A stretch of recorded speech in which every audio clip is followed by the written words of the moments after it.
Hola, bienvenidos, bienvenidas a una nueva entrevista aquí en Tangente. Antes de empezar el programa, dos cositas. Para empezar, le recordamos a nuestro querido patrocinador Maderas San Miguel, que tienen madera de expertos, son expertos en manejo de todo lo que tiene que ver con madera. Pueden ustedes abocarse con ellos si están aquí en la capital. En la zona 9, la dirección exacta es Sexta Avenida 1227 de la zona 9.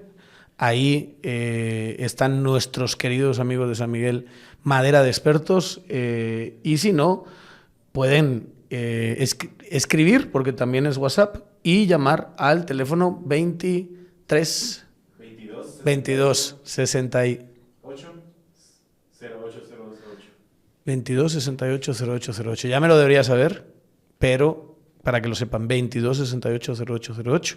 Pueden escribir o pueden llamar a San Miguel. La segunda cosa que siempre les recuerdo es que le den al botón de suscribir de nuestras redes sociales, Tangente GT, nuestro canal de YouTube. El jueves cumplimos un año exacto del primer programa de Tangente, el 28 de marzo de 2023 fue nuestro primer programa y ya tenemos, pues hemos tenido un promedio de 5 programas semanales aquí con ustedes. Ya tenemos, creo que hoy cumplimos 300 piezas. El que lleva el tracking de esto es mi hijo, que siempre se mete y dice: papá, llevas 15.000, llevas 16.000. Llevamos ya más de 20.000 seguidores y 300 videos editados para ustedes en un año, y estamos muy contentos. Y no se les olvide, y también vamos a invitar a nuestra invitada de hoy a que el viernes día 5, ahí en zona 1, que le va a quedar relativamente bien, a partir de las 8, en la Pópor Opera, vamos a celebrar nuestro primer año de existencia. Viernes 5 de abril, zona 1, la Pópor Opera, todos ahí a participar. Ahí pongamos así en la edición la dirección aquí abajo, para que la gente la tenga. No se pierdan eso. Sin más dilación, tenemos hoy con nosotros a Karen Slowin. ¿Cómo está? Muy buenas tardes. Mi estimada. Un gusto estar aquí con usted y felicitaciones. Muchas gracias. Los 300 programas. Muchas gracias, muchas gracias. Ahí ha costado, pero los hemos ido sacando. A ver si lo digo bien. Ayer fue nombrada Karen Slowin a su segundo cargo en este gobierno, ¿verdad? Llevamos 2 meses y ya ha tenido 2 cargos, ¿verdad? ¿Cómo se dio eso? ¿Por qué primero fue nombrada como comisionada de la Comisión de Asuntos Municipales? Se llama, ¿verdad? Correcto. Es una comisión relativamente nueva del gobierno anterior, si no estoy mal, que creó para coordinar y tener relacionamiento con alcaldes. Pero el día de ayer, y hoy ha estado en todo tipo de papeleos y demás para tomar posesión, ha sido nombrada como presidenta del Infom. Para eso había que salir, ¿verdad?, de la comisión. Correcto. Y nos visita ya. Vamos a hablar de ella, vamos a hablar de lo que ha hecho, vamos a hablar de quién es, pero nos visita ya como oficialmente presidenta del Infom. ¿Cómo tenemos 2 cargos en 2 meses? Bueno, sí, realmente es un poco difícil explicarlo desde afuera, ¿no? Pero básicamente lo que les puedo compartir es que cuando el presidente me invitó a acompañarlo en el gobierno, el planteamiento era hacerme cargo de la Comisión Presidencial de Asuntos Municipales, que, como usted bien dijo, es una comisión que comenzó en el gobierno anterior. Una comisión que fue creada especialmente porque hay un déficit, una debilidad de comunicación e interlocución entre lo que es el organismo ejecutivo y lo que son las corporaciones municipales. Es decir, puede haber un buen diálogo político entre presidente y alcaldes, pero los procesos de la gestión cotidiana de la actividad municipal que se encuentran con la actividad de los ministerios y secretarías del Ejecutivo no necesariamente son tan fluidos. Entonces, por eso, en el gobierno anterior plantearon la creación de COPRESAM. Así que él me invitó en primera instancia a ser su comisionada en ese sentido y sobre todo también a evaluar la pertinencia realmente de la continuidad o no de la Copresam. Para mi buena fortuna, pues yo encontré un equipo de trabajo que se había esmerado, incluso en medio de las condiciones adversas de la pandemia, para poder desplegar ese proceso de articulación y de gestión entre corporaciones municipales y ministerios del Ejecutivo, que fue mi punto de partida de trabajo, ¿verdad? Entonces, mi primera tarea fue evaluar si realmente la comisión tenía una finalidad o no, que valiera la pena considerar. Y segundo, pues el presidente sí me había planteado su interés de que yo me hiciera cargo del Infom, en la presidencia del Infom.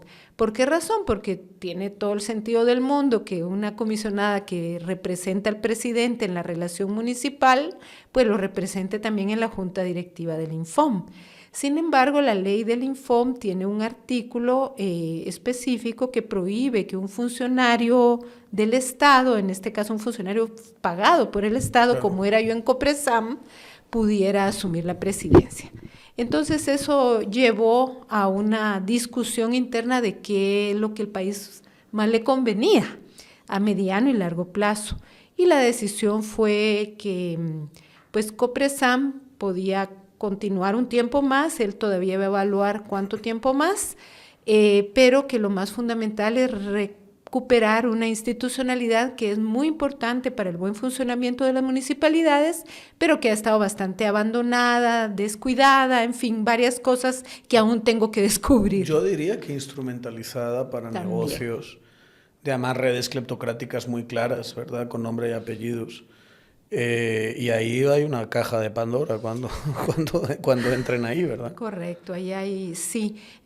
Para la audiencia que nos ve o nos escucha, pues el Infom tiene 3 funciones fundamentales, ¿verdad? Es el Instituto de Fomento Municipal. El Instituto de Fomento Municipal fue creado en la época que le llamamos del Estado desarrollista. Es cuando lo que se esperaba era que el Estado cumpliera un papel, ¿verdad?, de soporte al desarrollo muy fuerte.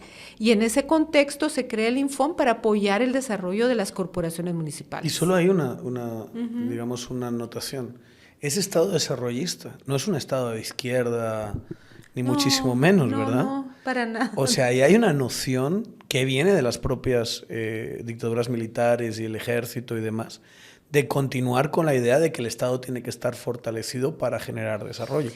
Lo digo porque ha habido como hay determinados discursos que asocian derecha al Estado mínimo, al libre mercado y demás, y asocian esa misma derecha a instituciones conservadoras como el ejército.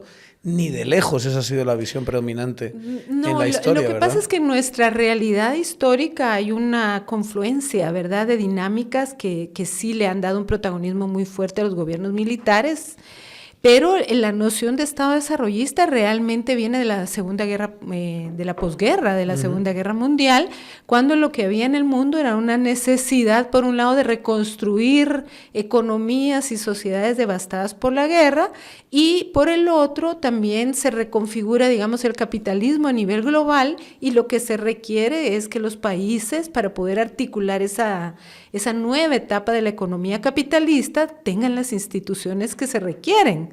Entonces, en el caso de Guatemala, pues lamentablemente converge todo el impulso del desarrollo, ¿verdad?, impulsado desde el Estado, que eso es lo que quiere decir Estado desarrollista, con la dinámica, ¿verdad?, de la guerra, y bien con nociones tal vez algunas bastante conservadoras de lo que debe ser el papel del Estado.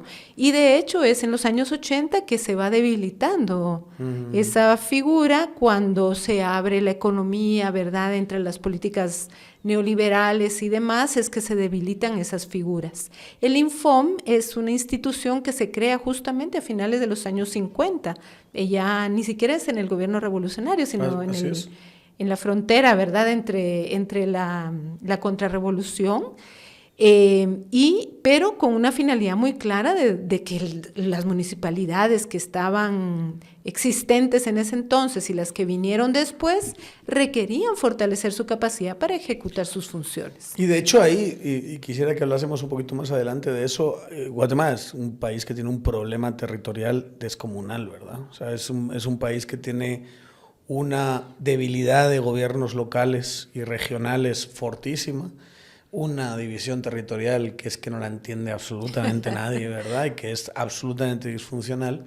Y creo que ese es uno de los grandes retos de administración de aquí a los próximos 20, 30 años, ¿verdad? Sí, absolutamente. Bueno, la configuración territorial de Guatemala se explica muy bien por su historia, ¿verdad? Muchos municipios realmente lo que son las encomiendas transformadas en una unidad institucional del siglo XIX. Eso es lo que son, ¿verdad? Y entonces esa extrema fragmentación que tiene la administración municipal hace muy complejo la gestión, el manejo, el ordenamiento del territorio, el aprovechamiento adecuado de sus potenciales y demás. Y sobre esa está la configuración regional que viene de la guerra. O sea, no viene nuestra regionalización, no viene de una vocación, digamos, territorial, sí, sino está sobrepuesta a una lógica de estrategia militar, de control territorial del Estado sobre los ciudadanos que creían sus enemigos. Entendido el Estado desde el centro. O sea, es un control del centro a la periferia. Además. Y así es como estamos a día de hoy. Pero bueno, más adelante, hablando ya de Karin Slowin y hablando de su carrera. Claro, Karin es conocidísima por haber sido secretaria de SGPlan. En los años exactos, ¿cuáles 2008 fueron? al 2002. 2008, o sea, fueron justo los 4 años. Fueron 3 años y 8 meses y unos días más. Que por cierto, es parte, no sé si está de acuerdo, pero es parte como de de muchos años de continuidad en SGPlan, de cargos muy buenos, ¿verdad? O sea, de una continuidad, además de como una visión más de largo plazo. SGPlan ha sido, quizá hasta este gobierno anterior, que mi sensación es que lo destrozó, pero antes de eso ha tenido cuadros continuadamente en época de la UNE, en época incluso diría en época de Berché, en época de Otto Pérez, como que le dieron una visión integral, ahí se hace el catún, ahí se desarrolla, y es, no sé, es de gran valor, ¿no?, lo que se hace desde SGPlan, y es algo que ahora Carlos Mendoza, que estuvo aquí, y que es, pues, a nadie vamos a engañar de quién es Carlos Mendoza para nosotros, es amigo, es colega, es socio en muchas batallas, le toca recuperar de alguna manera. Correcto. De hecho, SGPlan, al igual que el Infom, son legados del Estado desarrollista, ¿verdad? SGPlan realmente era la Secretaría del Consejo Económico y Social, que era una figura totalmente articuladora del quehacer del Estado en los años 50, 60 y 70. Cuando ese modelo cambia en los años 80, pues su rol se modifica y se consagra a finales del siglo XX con una reforma de ley en donde se vuelve una Secretaría de la Presidencia, ya no una Secretaría, digamos, con un poder articulador más fuerte. Pero realmente, históricamente, SGPlan ha sido el ente de pensamiento, el cerebro articulador de la política pública nacional, aunque en ese periodo, le estoy hablando de los 60, 70, no se le llamaba así, pero los más insignes académicos, intelectuales, profesionales del país, la mayor parte de ellos en los años 60, 70, además pasaron por SGPlan, incluso en los gobiernos militares. Siempre ha sido un ente muy central y ha dado grandes legados en sus distintos momentos. Su etapa, digamos, más opaca, digamos, no opaca en el sentido que lo usamos ahora, sino menos lucida, esa sería la palabra. Posiblemente es cuando entra, digamos, esta modificación con la globalización, en donde se cuestiona el papel del Estado y que hay un ente, digamos, que articule todo, y ahí sí se va reduciendo y limitando su papel, y eso llega a su cúspide, digamos, en los años 90, ¿verdad? Con la reforma del Estado que impulsó Álvaro Arzú. La CGPLAN termina de perder ese rol totalmente articulador y se vuelve Secretaría de la Presidencia. Entonces, la mayor parte de la gente conoce la historia, digamos, de los acuerdos de paz para acá. Pero la argumentación es que no deja de ser una CGPLAN debilitada, pese a los buenos cuadros que tuvo. Pese a los buenos cuadros que tuvo, ¿por qué razón? Porque las modificaciones de ley te limitan, o sea, un funcionario público solo puede hacer lo que la ley le permite. Entonces, la CGPLAN perdió esa capacidad de ser un ente de articulación. Ahora es un ente, digamos, que orienta. Ese es tal vez el nivel de enforcement, diríamos, de capacidad de aplicar que tienes, de orientación, de supervisión. Pero la reforma del 97 le da un fuerte peso a lo que llamamos la rectoría sectorial, que está en manos de los ministros en cada ministerio. Y eso crea ya no solo tenemos municipalidades fragmentadas, sino un ejecutivo muy fragmentado. Que en muchos casos ha ido cada ministro a su rollo, ¿verdad? Cada ministro puede ser un ministerio. A veces es como, te doy este espacio de poder y tú haz lo que quieras con él. Así es. Y a ti este otro espacio y tú lo que quieras. Y el Estado no es una máquina que aquí que tenemos camina. un problema muy, muy complejo cognitivo, con conceptos como autonomía y con conceptos como rectoría, ¿verdad? Que se han reinterpretado como yo hago en mi ministerio, en mi municipio, lo que yo quiera, y este es mi territorio y así. Y eso nos ha metido en muchos problemas, ¿verdad? La autonomía se confunde con el cacicazgo. Sí, porque recordémonos que nos implantamos de una matriz histórica que eran caciques, eran caporales. Recordemos de dónde viene toda esta estructura territorial, ¿verdad? Y eso se ha venido. Que es lo que decíamos antes, ¿no? Que es estos distintos silos, muchas veces aislados del centro, que les daban igual. O sea, por eso tienes generación de autoridades indígenas con sus propias dinámicas, que muchas veces a los... En fin, no vamos a decir que la culpa es de los españoles. Bueno, pues la culpa de los españoles. Pues. Yo creo que es la historia. O sea, lo que tenemos que entender es que tenemos un legado histórico, pero que nada nos impediría si quisiéramos cambiarlo. Lo que pasa es que ha sido muy conveniente para muchos mantener la dinámica así, porque, pues, ¿quién no quiere tener su feudo, verdad? Claro, que no, así nos regalan nuestro propio feudo. Y más si lo pagan los impuestos de todos los demás.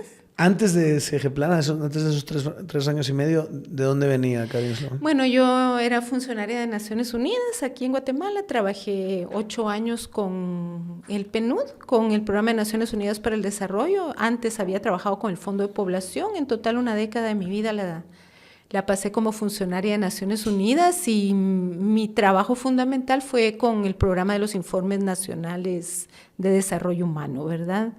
Yo entré ahí en el año 2000 con el equipo que lideraba el entonces coordinador, que era Juan Alberto Fuentes Knight, y con Edelberto Torres Rivas. Un enorme privilegio para mí haber trabajado con ellos tanto tiempo y muy, muy de cerca. Y entré como la asesora de política social del equipo del informe, y pues tuve el enorme privilegio de estar ahí 8 años y 3 años de esos fui la coordinadora del programa, ¿verdad? Y podríamos resumir así como la vida profesional. Yo sé que ponerle un titular es un poco injusto, ¿verdad? Pero es una pasión por la gestión, podría ser. O sea, pues muy sí, orientado a esa gestión técnica, fortalecimiento del Estado. Ese tipo de cosas. Yo descubrí mi pasión por el sector público tal vez cuando hice mi EPS rural, ¿verdad? Porque ¿Qué época era esa? Te estoy hablando del año 89. Mi formación original es en medicina, pero yo realmente nunca ejerció la medicina clínica. Y fue en el EPS rural que descubrí mi verdadera vocación por el tema de la salud pública en primera instancia, y después entender que en este país y en ningún país puede haber salud pública si no hay desarrollo. Y así entré a los temas de desarrollo y del sector público. Y a ese grupo, ¿verdad? Que al final la historia lo recordará como un grupo muy importante. Pienso que sí. Porque de alguna manera es el grupo, además, germen de Semilla. Y de todo lo que ahora está entrando al gobierno, empezó como un grupo de reflexión alrededor de la figura de Delberto, la figura de Fuentes Knight y demás, ¿verdad? Correcto, sí, yo diría que realmente el legado, en estos momentos yo sé que es un poco complejo verlo de esa manera, claro, ¿verdad? Pero el legado yo creo que va más allá porque fue en una oportunidad única que dio la firma de la paz de poner el desarrollo en el centro del debate nacional, y el equipo del Informe de Desarrollo Humano aportó una forma y una conceptualización del desarrollo que no era solo para un sector de la sociedad, y que provocó crecimiento en términos, por ejemplo, uno de los valores que yo más recuerdo fue cuando empezábamos con los informes y nadie daba un centavo por las estadísticas de este país, y 20 años más tarde, pues igual, seguimos teniendo un problema de institucionalidad muy grave de datos, pero nadie se atreve a discutir que el dato y la evidencia es fundamental si tú quieres hacer política pública, y la gente ya tiene una cultura de uso de datos que no existía hace 25 años, ¿verdad? Como ese, yo hice de hecho un estudio sobre los legados del desarrollo humano y cuáles habían sido los aportes en términos de política pública, de temas, de estadísticas que el legado. Ahora, obviamente en un país tan polarizado y tan desconfiados unos de otros, pues a veces se piensa que el legado se hizo solo para un sector o para un partido. En realidad no, sí. es un aporte a la sociedad que cada grupo y desde su visión debería poder reinterpretar. Pero no le da la sensación de que muchas veces todos los que se esfuerzan, o en el ámbito, digamos, me metería también, nos esforzamos en intentar hacer algo de investigación, sí, intentar aportar algunas cuestiones al debate y demás, también lo hemos hecho tradicionalmente. O sea, yo no llevo 16 años en el país, creo que es una buena muestra, pero claro, me puedo imaginar los que van mucho más, como desde fuera, siempre como dando golpes al castillo, así, viendo a ver si alguien abre. Ha habido oportunidades, como fue esa época del gobierno de la UNE, donde ciertos técnicos entraron a jugar un papel importante. Correcto. En un gobierno que, por otra parte, al lado de otros se ve como un gobierno hipereficiente, quizá no para lo adecuado, ¿verdad? Pero sí era un gobierno que en gestión superó por mucho al de Yamatei o al de Jimmy Morales, ¿verdad? Y que ahora, de alguna manera, no sé si es ese grupo que pensó en país, no pensó concretamente en un partido, pero que también ese grupo de reflexión era una forma de decir, mire, lo que hemos intentado hasta ahora, también tenemos que tener una reflexión sobre cómo le damos más impulso y le damos más continuidad a través de meternos en política, no solo estar en esta parte técnica, ¿verdad? Digamos que regresando un poquito al origen de Semillas, hay como dos momentos en ese grupo fundador, ¿verdad? Yo estuve en el primer momento, y ese primer grupo realmente no había entrado en la etapa de plantearse un partido político como tal. Era un grupo realmente de reflexión, de discusión, de análisis y sí de propuesta, ¿verdad? Nuestra ruta siempre iba en ese sentido. Pero hasta el momento en que yo estuve, por ejemplo, no habían entrado en esa etapa. Por razones de la vida yo me tuve que alejar, personales totalmente, y en esa segunda etapa es que ya entra esa dimensión de decir, bueno, esto tiene que aterrizar en algo más concreto. Recordarles que Transdoc es la feria del empleo permanente. Si usted tiene una empresa y quiere acceder al mejor talento humano, recuerde que puede contratar los servicios de Transdoc, y al contratar el servicio tiene acceso ilimitado a las hojas de vida, la publicación ilimitada de vacantes y usuarios reclutadores ilimitados en el periodo contratado. Échenle un vistazo al transdoc.com, y si tienen alguna duda, escriban a contáctenos@transdoc.com. Ahí llevan muchos años haciendo esto. Es la mejor forma de que si necesitan talento humano que no están encontrando por sus propios medios, pueden consultarles y se han especializado en ayudarles en ese sentido. Transdoc.com o contáctenos@transdoc.com. Quizá por esa frustración de decir, bueno, podemos montar desde aquí un montón de cosas, pero hasta que no los decisores el de una forma estructural sigue no lleguen siendo, ahí. Y siempre será el impulsor del desarrollo.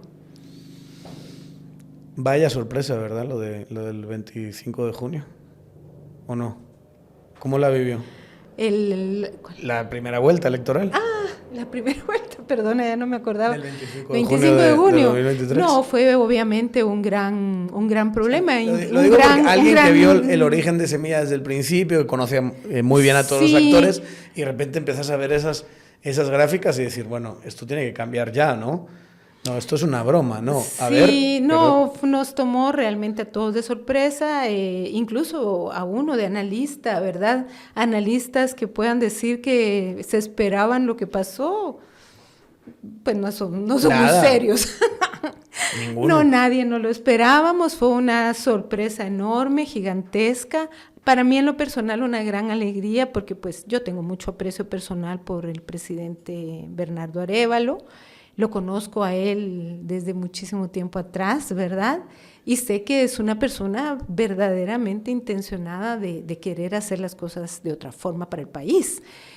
Así que fue una gran sorpresa, una gran alegría en ese sentido, pero al mismo tiempo, ¿verdad? Tal vez porque uno es demasiado realista, ¿verdad? Se empieza a sentir justamente el enorme peso de la historia, ¿verdad? Y la magia, además, en el caso de él, de ver la historia recrearse y darnos una nueva oportunidad en el sentido más simbólico. Sí, total. Más simbólico. El apellido, la herencia, el rescate de un legado. O sea, era una cosa medio mágica en ese sentido. Y pues por eso el compromiso de tratar de que o esa visión distinta empiece a materializarse, ¿verdad? Creo que el reto es de cable a tierra, le llamo yo. Sí, obvio. Es de mantener los pies sobre la tierra, de que estos son procesos de acumulación, no son de que llega alguien bien intencionado y lo logra, ¿verdad? Desde que deja el cargo, asumo que en enero de 2012, ¿verdad? Hasta, digamos, esos años entiendo que vuelve a las consultorías de cooperación internacional. Sí, yo salí el 17 de enero del 2012, antes, cuando asumió Fernando Carrera la secretaría. Y sí, efectivamente, pues en este país que lamentablemente no hay carrera, ¿verdad?, de servicio público realmente, personas como uno que han pasado por el Estado. Que conocen el Estado, que saben de gestión. Estado y que lo sobrevivimos muchas veces, porque también es una palabra que uso mucho, pues quedan así como en una esfera, digamos, en donde las oportunidades más bien se reducen, ¿verdad? Recordarles que en verano, época de calor, aumenta la infestación de pulgas y garrapatas. Bravecto y Bravecto Plus, el desparasitante externo original que dura 12 semanas y combate pulgas y garrapatas, es una gran forma de evitar esos problemas, ¿no? Tiene respaldo científico para uso en perras en gestación o lactantes, no en gatas, en perras. De venta en Pet Shop o veterinaria favorita. Bravecto y Bravecto Plus, todos los que tenemos nuestra mascota, que la queremos mucho y que nos preocupamos por su bienestar, échenle un vistazo a este medicamento, no se va a arrepentir. En España, usted sería lo que se llama un A1. Es una categoría alta funcionarial, sí, claro. donde sí. Has tenido un puesto de decisión, claro, y demás, que lo puedes tener siendo funcionario, alto funcionario, después tu plaza sigue ahí para Correcto, que te den seguramente seguir una dirección o algo así, correcto, pero siempre dentro del ámbito de un burócrata profesional realmente de carrera. Es un capital humano, claro, que se desperdicia, ¿verdad? Entonces sí, yo entré totalmente en el mundo de la consultoría, pues he tenido una carrera bastante razonable, y ¿verdad? hay que decirlo, tratando de aportar siempre. Un proyecto muy bonito en 2020. Sí. Que es el que analiza, que ahora nos parece que estábamos, que es de hace como 20 años esto, dediqué ¿verdad? 3 años de mi vida. Sí. Pero que empieza en 2020 con la pandemia y que hace, que es el laboratorio de datos, que hace todo un análisis de las vacunas, de los contagios de COVID, que ayuda con paneles que son súper útiles, que hace un trabajo de verdad muy, muy meritorio. Sí, muchas Y que gracias. viene además de un grupo, que es una cosa muy bonita, ¿verdad? Porque viene de un grupo que ahora, por cierto, envía uno de esos en el SG Plan ¿verdad? Están como también utilizando sus expertices para ir a distintos sitios del Estado, que está muy bien, pero que empieza como un grupo informal que se junta y dice tenemos que tener un tracking de esta data, porque claramente estos fulanos no la van a tener, ¿verdad? Correcto. No van a hacer lo que nosotros podemos hacer. Y entonces se genera todo ese muy bonito proyecto, la verdad. Sí, mire, es una de las cosas que más feliz me hace a mí en mi carrera. Primero porque fue muy espontáneo, efectivamente. O sea, de hecho, la mayoría no nos conocíamos. Los que empezamos, no nos conocíamos entre sí, sino fue la angustia existencial de ver cómo se estaba manejando en la primera etapa, la información de la pandemia, la que a través de Twitter nos hizo Una comunidad encontrarnos y nos espontánea. volvimos una comunidad y empezamos a trabajar de día, de noche, de madrugadas para empezar a hacer ese monitoreo y fuimos evolucionando. Pero es una de las cosas que más orgullosa me siento. ¿Cómo será recordada la gestión de la pandemia de Yamatei? Bueno, yo ya hice el balance, ahí se les invito a leerlo en la página del Laboratorio de Datos, pero pues yo creo que las cosas se pudieron hacer realmente bastante mejor porque habían condiciones para hacerlas. ¿Y a qué me refiero? En primer lugar, es la primera vez en la historia que el Ministerio de Salud no le han faltado los recursos para hacer las cosas. Pero creo que esos aumentos presupuestarios que tuvo Yamatei son además, una gran oportunidad. Fue una oportunidad inédita en la historia desde la fundación del Ministerio de Salud. El ministerio siempre ha estado subfinanciado. Entonces fue la primera vez que tenían dinero para hacer las cosas y no pudieron manejarlo, ¿verdad? Y ahí hay varios factores, no estoy hablando de uno solo. Pero creo que sí pudo haber sido mejor. ¿Por qué razón? Porque Guatemala tiene recursos humanos, y algo tiene este país, el recurso humano altamente calificado, que debió haber sido convocado por el Estado para jugar un papel en soporte de esa capacidad institucional debilitada que veníamos hablando, ¿verdad? Y que teníamos toda la mejor voluntad del mundo para poder hacerlo y apoyar a quien estuviera a cargo. Esa era como la visión. Y creo que faltó esa humildad, le voy a decir, ese sentido de estratégico, más que humildad, de decir yo este monstruo lo tengo que trabajar con todo el mundo. Y creo que eso faltó, porque en Guatemala hay gente muy talentosa en el campo de la salud pública, en el campo de la epidemiología, que es todo el tema de datos, análisis, etcétera. Entonces había recurso humano calificado, y yo estoy segura que se podría haber movilizado voluntad ciudadana, porque lo que sí hacía falta en el ministerio, sobre todo, era la capacidad en terreno, nuevamente la dimensión territorial, porque las unidades territoriales del Ministerio de Salud son muy débiles, son limitadas, insuficientes en tiempos normales, no digamos en una situación de esa crisis. Entonces la idea hubiese sido, llegan todos estos recursos y empezar a generar una presencia territorial que hoy lo hubiésemos y que aprovechado, ahorita, ¿verdad? Exactamente, se hubiera podido aprovechar. Obviamente, usted sabe que en épocas de crisis todo el mundo tiene buena voluntad y Claro. la voluntad se va agotando, pero eso le hubiera dado al ministerio un arranque distinto que poco a poco, con el dinero disponible, pudimos haber tenido una capacidad, digamos, más fuerte, sobre todo en territorios.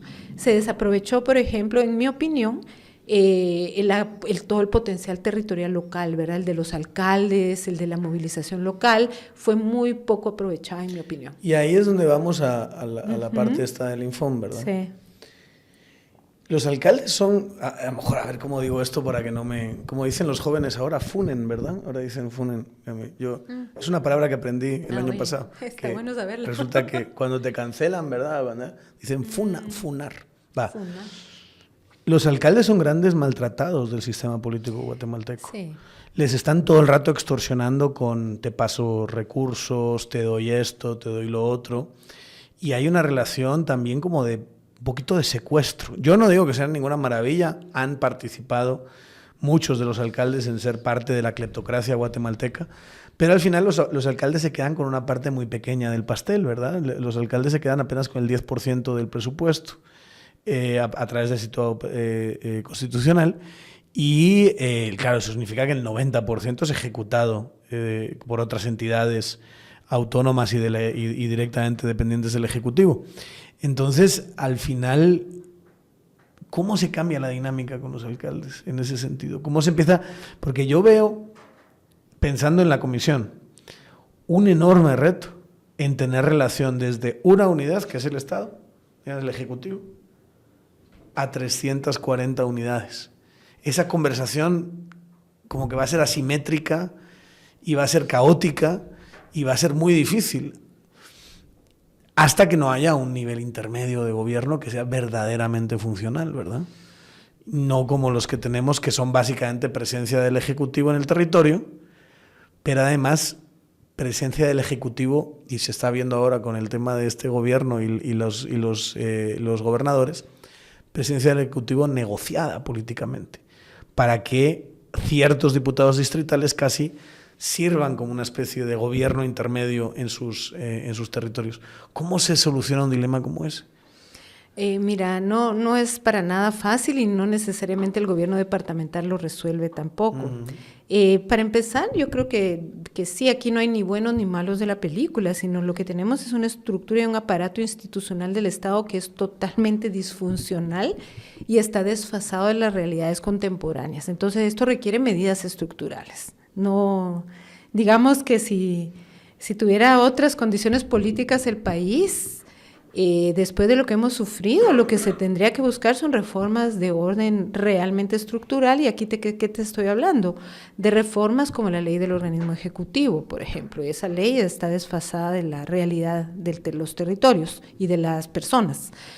Pero también, por ejemplo, los alcaldes siguen funcionando bajo la lógica de un código municipal, o sea, en términos de nivel jerárquico de los marcos legales en los que ellos se soportan, se respaldan, pues son bastante más limitados. Y el código municipal, pues realmente lo que le da es un montón de atribuciones. Son como microestados. Si tú miras, solo el artículo 20 tiene, el 68, tiene como 15 ítems y dentro de cada ítem tienes como 5. Entonces la gama de competencias realmente los hace microestados, ¿verdad? En términos de la responsabilidad, con un desfase total en términos de los recursos. Claro, microestados sin pisto. Reciben, exacto, pero no solo reciben el situado, reciben 1/3 del presupuesto de inversión pública de este país. Sí. Y reciben recursos de otras fuentes. Lo que no tienes es capacidad de generar recursos propios, o esa es muy diversa la capacidad, dejémoslo ahí, porque el tema de los recursos propios no es un tema de Estado realmente, del Estado, del aparato público, es un tema de la economía y de cómo funciona nuestra economía. Entonces, mientras nuestra economía sea extractiva de los territorios, sea concentrada y no digamos, el sistema fiscal no se regule integralmente de otra manera, pues la capacidad de generar recursos propios, eso. Además hay munis y hay munis. Si construyes, digamos, el diagrama de dispersión de las municipalidades en el país, hay 10, 12, exagerando, con las que puedes tener otro tipo de diálogo, otra capacidad de generación de recursos, etcétera, pero el resto otro aparato burocrático, exacto. Pero que son las munis alrededor de los centros urbanos, ¿verdad? Sí, digamos lo que ahora le están llamando ciudades intermedias o los núcleos de ciudades intermedias, pero tampoco todas de esas, no se crea. Pero son pocas, o sea, de 340 no te estoy hablando que ni un tercio, una ni un 10%, docena, exacto. Sí. Entonces tienes un comportamiento totalmente sesgado en la medida de las municipalidades, y las razas las pones como que todas fueran iguales. Y ahí hay un problema estructural nuevamente que hay que resolver. Entonces, efectivamente, y el tercero, solo para que no se me olvide, es que el Estado realmente no está tan presente en los territorios como parece. Son solo 4 ministerios, 5, exagerando, los que tienen presencia en todas algún partes. nivel de presencia territorial. Y son unidades desconcentradas, no descentralizadas. Claro, que son gobernación, educación, salud. Sí, en orden son educación, salud, gobernación Agricultura, que ya está logrando llegar, por lo menos ya tiene una oficina en cada municipio, y para de contar, ¿verdad? Entonces, ¿qué es ese ejecutivo? Entonces me recuerdo cabal el Informe Nacional de Desarrollo Humano del año 2010, conste que ese no lo dirigió yo, sino la doctora Linda Asturias, e hicieron un trabajo excepcional con un indicador que se llama el índice de densidad del Estado, que de hecho es una de las cosas que yo pienso que el actual secretario de Planificación debería actualizar, porque parte de los problemas territoriales no son las MUNIs, son un ejecutivo que no está presente o un ejecutivo que no tiene realmente localmente autoridad real para decidir sobre recursos, incluso sobre intervenciones, ¿verdad? Entonces esas disfuncionalidades son el verdadero problema. Eso es lo que habría que corregir, pero eso requiere fuerzas políticas que entiendan que el Estado debe servir para el desarrollo, ¿verdad? Y una discusión de muchísimos más años y de muchísimo más consensos, ¿verdad? Tal vez más debate, más discusión. Yo creo que estamos lejos del consenso, pero sí de volver a abrir la discusión, porque es que esta discusión sí se abrió hace 10 años, hace 15 años, y se cerró en los últimos periodos. Del 2014 para acá, tú sabes que vivimos en una crisis política que desplazó todo el tema de desarrollo. Entonces va siendo, y esa es una razón por la cual yo acepté este reto de estar nuevamente en un gobierno, es porque creo que el presidente quiere retomar el tema del desarrollo como parte del, no lo único, pero sí parte de la centralidad y dar en ese espacio su papel a las municipalidades. Y eso es lo que queremos apoyar. ¿Y cómo? Yo sé que desde lo que se quiere, o lo que se querría, que son grandes reformas, sí, una reestructuración. Mi sensación, y también lo que yo he podido estudiar, pero también uno tiene un sesgo de venir de donde viene, ¿no? Entonces, es que no hay un gobierno intermedio. No, total. Que el gran problema es que cuando uno ve, este país es del tamaño de Irlanda, digamos, en términos territoriales. Pero Irlanda tiene 4 grandes regiones y este país tiene los 22 departamentos. Entonces, eso genera, digamos, unas unidades intermedias muy pequeñas. España tiene 17 comunidades autónomas, tiene menos, siendo un país inmensamente más grande que Guatemala. Claro, claro. Y esas siempre son entidades con recursos e entidades con autonomía política. Se eligen a esos gobiernos intermedios y de hecho son a veces, y lo mismo pasa en los estados en Estados Unidos, los estados en México, o sea, vas viendo las divisiones territoriales y aquí en realidad tienes 2, tienes el centro. Así es. Y tienes las MUNIs. Y luego en medio lo que hay es un sistema desconcentrado que es además un caos de negociación política, que son los CODE, los consejos de desarrollo y todo eso. Pero en realidad la figura del gobernador es una presencia, de hecho tiene que ser de confianza del presidente.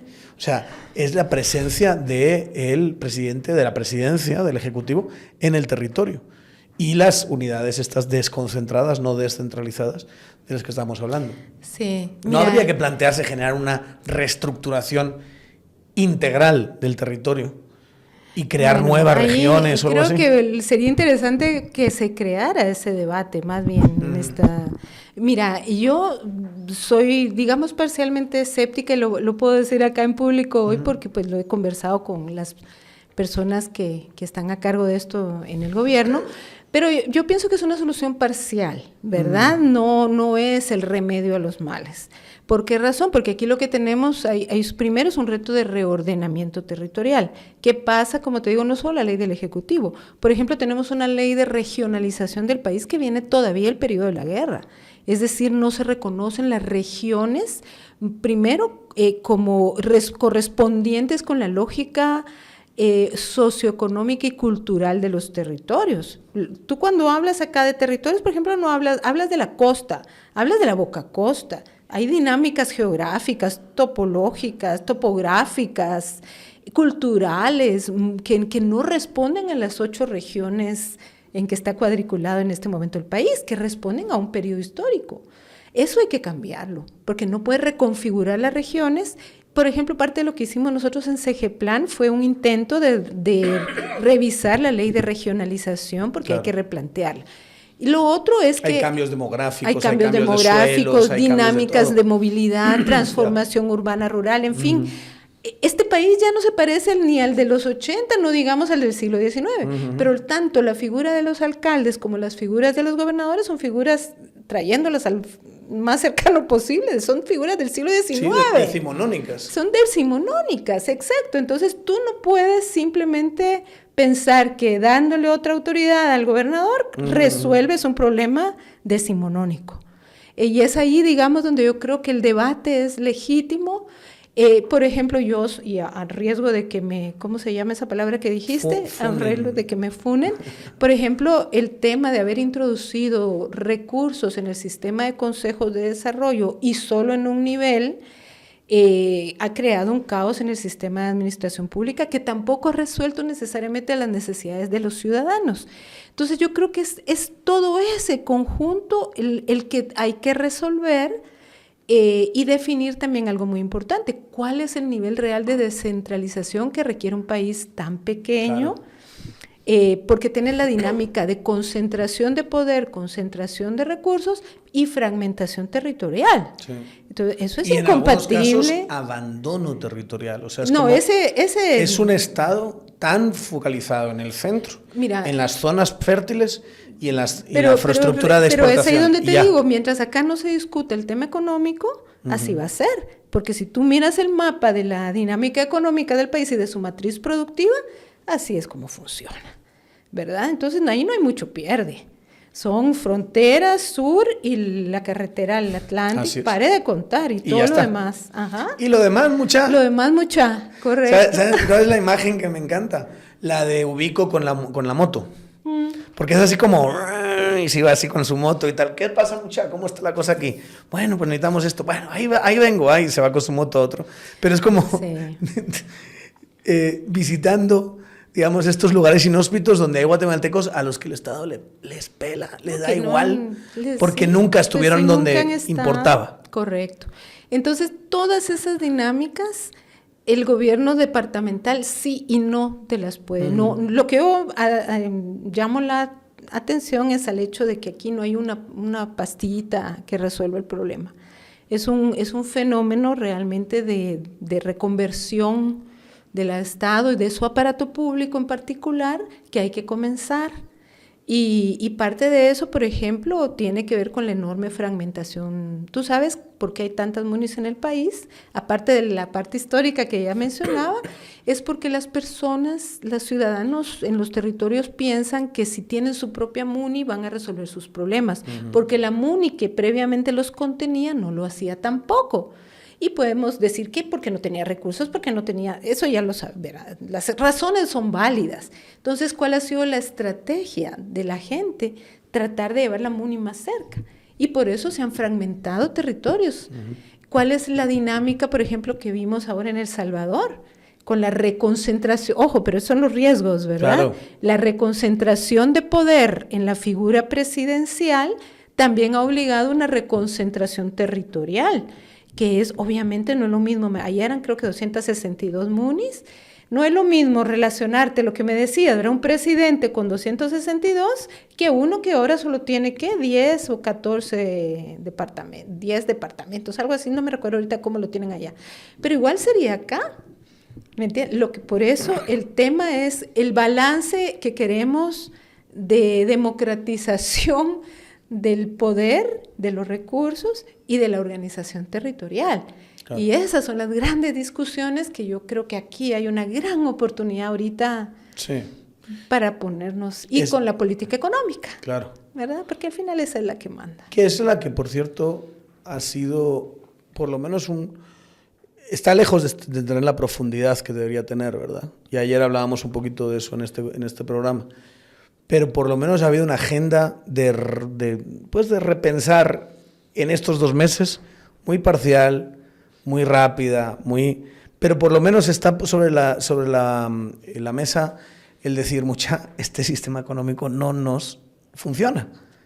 No funciona nadie salvo a los 4 que están concentrando absolutamente todo. Y ellos que rabien y que digan y que lo que sea, pero aquí hay que repensar muchas otras cosas, ¿verdad? Así es. Concretamente sobre Infón. A ver. sin entrarle en estas grandes reformas, ¿qué quiere impulsar desde la presidencia de Infom? Bueno, el mandato que yo llevo para el Infom es tratar de recuperar una institucionalidad que en este momento, en nuestra opinión, sigue siendo necesaria. Los alcaldes, justamente como hay alcaldías y alcaldías, hay alcaldes que verdaderamente necesitan el soporte técnico, el soporte, digamos, desde temas de manejo administrativo, manejo financiero, gestión de recursos humanos, etcétera. O sea, hay un mandato de fortalecimiento institucional de las municipalidades que hay que recuperar y que se ha visto como muy menguado en el Infom, porque ha tomado mucho predominio todo el tema del brazo, digamos, del Infom, de ser una banca de segundo piso. Sí. Es decir, que tiene la posibilidad de financiar, darle préstamos a las munis a una tasa X de interés para que puedan financiar algunos proyectos, algunas iniciativas de otra escala. Yo pienso que es una función importante, pero creo que esa ha desequilibrado, ¿verdad? Y que ha abierto las puertas a muchísimas cosas y ha debilitado la otra parte. Y ese es el lugar donde hay pisto. Correcto. Y donde hay negocios y donde... Correcto. ¿Quién hace el pozo? ¿Quién hace la empresa? Pero mira, tú puedes... estamos en una economía capitalista, o sea, tú puedes hacer todo eso, invitar a las empresas a concursar, pero hagámoslo transparentemente, hagámoslo con reglas del juego claras. Entonces yo creo que el tema no es sacar a las empresas del ruedo, sino realmente modernizar la lectura de que ser empresario tiene que ser aprovecharte, ¿verdad? O que el funcionario tiene que estar ahí para aprovecharse. Ese es como el mayor de los retos. ¿Cómo rompes con todo eso? Yo creo que en ese sentido yo sí comparto un poco lo que escuchaba esa vez que entrevistaste al comisionado Palomo, ¿verdad? Hay una parte de este oficio que se llama fortalecer estructuras institucionales, tener procesos, mecanismos, controles, sistemas, especialmente en la era tecnológica actual. Hay muchas cosas que se pueden hacer más transparentemente, más eficientemente. Y es impresionante cómo se mantienen por diseño aisladas ciertas informaciones para que no se integren sistemas y la gente diga, ¿qué está pasando aquí? Mira, el proyecto de integración de sistemas de información del Estado, por lo menos a nivel de finanzas, CEGEPLAN, ONSEC, que son la columna vertebral del Estado, y me voy a meter ahí la SEP también por su importantísimo rol a nivel territorial, era enchufar, ¿verdad? Interconectar, se llamaba te estoy hablando hace 15 años, ese era el proyecto, la interconexión de sistemas, de manera tal que pudieran mínimamente hablar los mismos lenguajes informáticos, hubiera transportabilidad de los datos, ¿verdad? En el sentido de poder intercambiar información entre un sistema y otro, especialmente porque te digo, en la época de Colom fue que en el RENAP entró el CUI, o sea, tenías otras herramientas que ahí se empezaron a usar y que ahora, 15 años después, deberían tener sistemas. Pero como entramos en la crisis política que ha derivado de que justo no hayan estos sistemas. Porque tengo que ocultar todo esto que estoy haciendo. Sí, por ejemplo, en CEGEPLAN, en el periodo que yo estuve, se logró la articulación CIAF-SNIP, ¿verdad? Entonces, por ejemplo, un proyecto que no estaba registrado en el SNIP no podía tener acceso a sus anticipos, sus fondos de avance. Si SNIP, no para el que no lo sepa, es el Sistema Nacional de Inversión Pública. Gracias, perdón. Este sistema que se supone que es el que registra las obras que se hacen en el país con recursos públicos, estaba desconectado del CIAF. Entonces, te presentaban un reporte a finanzas, pagaba. Y mientras que en el SNIP, en CEGEPLAN, no había evidencia de avance de la obra. ¿Qué logramos? Y no fue solo mi gobierno, era un esfuerzo que venía de atrás, interconectar ante sistemas. Fue un crujir de dientes, o cuando, por ejemplo, hablando de alcaldes, en ese gobierno también logramos que los alcaldes y las alcaldías podían reportar para el situado constitucional sus ingresos propios, los reportaban con una declaración jurada. Pasaron a reportar ingresos propios a partir de lo que registraban en CIAF. Es un salto de aprovechamiento tecnológico que una declaración jurada. Te prometo que tengo tanto dinero. Te lo prometo por Jesucito. ¿Verdad?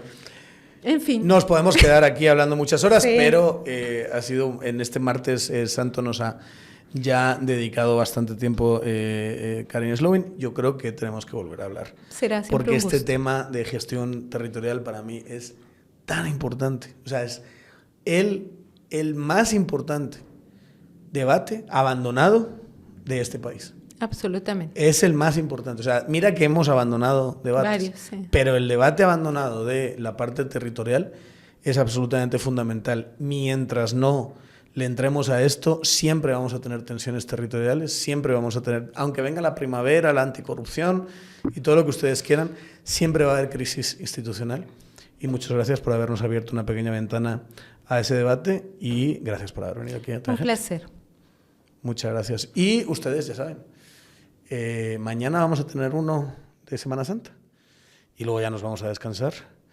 Pero bueno, igual mañana vamos a estar aquí, porque esta semana me ha tocado duro e intenso. A ver si mañana tenemos una guía de Semana Santa. Guía de cómo aprovechar la Semana Santa en la zona 1 y en la zona 2, que son caóticas pero maravillosas. Venimos de ahí los dos. Y que hay mucha profundidad cultural en todo esto. Denle a suscribir, pórtense bien y nos vemos en el siguiente programa de Tangente.